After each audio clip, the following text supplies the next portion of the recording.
first guest, we have Mr. David Tshabalala, aka Slaying the Goliath. AKA Desert.here 1. Like, what's going on with my life? AKA what? Desert.here 1. Where did that come from? From a couple of friends who think I'm hot and etc. So I'm guessing people like, let me not even say it. Welcome to the platform. Okay, so tell us a bit about what you do. What's your vibe? I'm a graphic designer by profession. I'm an illustrator as well. I'm getting into that like quite seriously. Yeah. I'm an art director as well for a concept store in DC's. I had to drop, free advertising in Soweto. And yeah, that's basically what I do. Okay. Now, very interesting question. I asked Lazi when he was here because he also said he's an art director, and I said this name is popping up quite a bit, like this term. I'm an art director.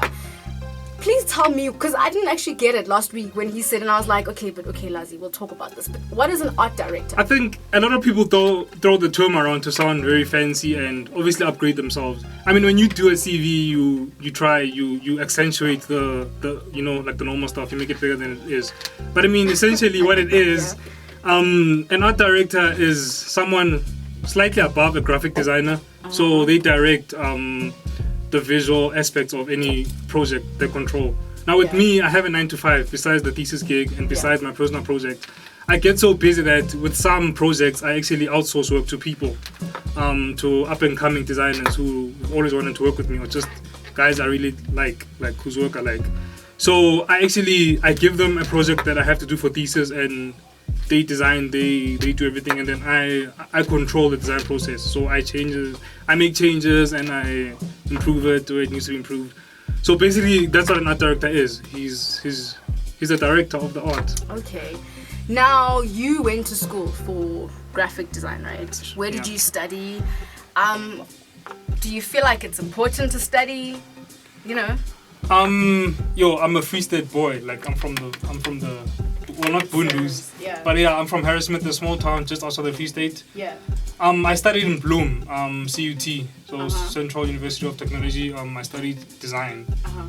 Yeah. What is it like? Like, you're from the Free State, and you're like, Mom, Dad, I'm out here trying to be a designer, and they're like, oh, Tini.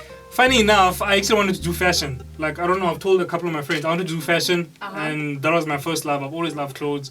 That was my first option. But then at the time, well, I think even now, there's this misconception that if you do fashion, you're like, you're gay. It's a gay thing or whatever. Which is not the case. Which is not a bad. I mean, so what if you're gay? I'm not like whatever hating.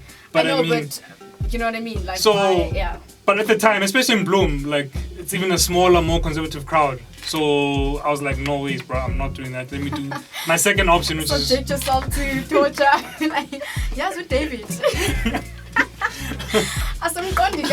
Story side here. Yeah, no. Exactly. So so I just chose my second option, which was graphic design, and here I am now on VOFM with Q on vocals. Now, you're obviously very involved in a lot of the things that are cool. And I say this because for real, a lot of people who are cool don't realize they're cool. When we had Success on the show, I said to him, I'm like, you're so cool. And he's like, nah, B, I'm not. What? Who you calling cool? I'm not cool, B, I'm whack. And you're obviously kind of connected to everything that's going on, and you know what's happening. Now, what are some of the things that you kind of observe and you like, ish, no, dude, like, we're losing the plot. Like, considering the fact that, there's so much happening, like, oh my gosh, Camilo, oh my gosh. Sorry, guys. Oh my gosh, okay. What are some of the things that you feel? Like, he threw me off. Some of the things that you feel, are kind of off, and it's like, whatever. In terms of what? In terms of fashion or design? Just the creative space in general. What are you noticing to kind of be whack?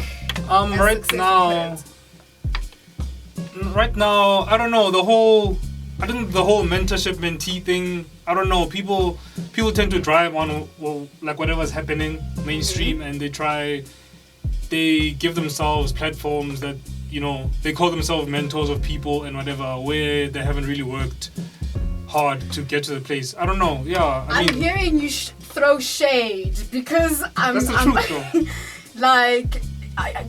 like what? Okay, let's talk about the creative union, right? You were a part of that.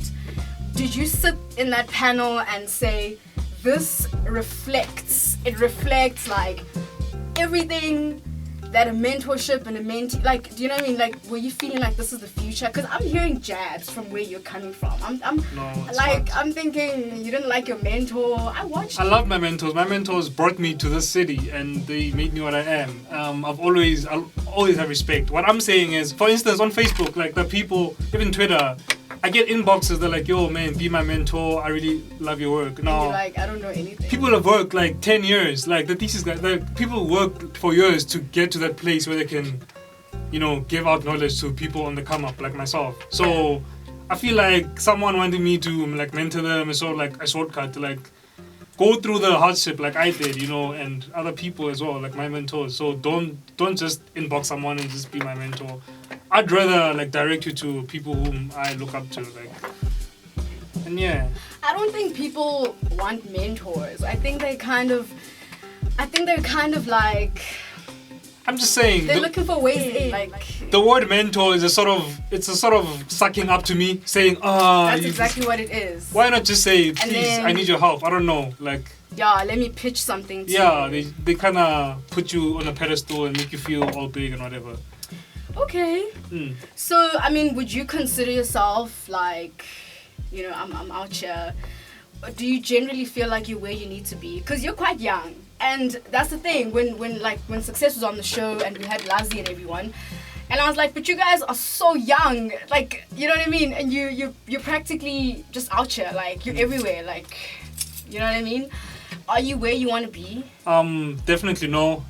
Give me 3-4 years. Like, right now, at this particular point in time. Oh yeah, right now, like, yeah, of course, like, you see my phone book, like, I got people. Ooh. No, I'm not like, I had people. WhatsApp. I got people as a younger person, people were on my walls as posters, and now I can just call them up and be like, yo, can we chill? Can we talk about something? Like, I'm invoicing my childhood idols. So I'd say, yes, I've been given like platforms to get to the place, but right now I am where I want to be. Okay. Yeah. Now, you could obviously go live overseas. You could be out in Europe.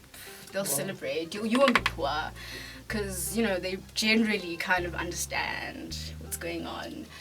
What are the benefits of being based like in SA, and do you have plans to kind of maximize? Because in my opinion, okay, let me tell you, like, when we started the show actually with Kabelo, we were kind of like, yo guys, come. But now we're like, okay, wait, I am now picking and choosing, you know what I mean? We built it and we're like, now we can choose who we want. So you're obviously here because I feel that you have a competitive edge globally. Wow, do you have any? No.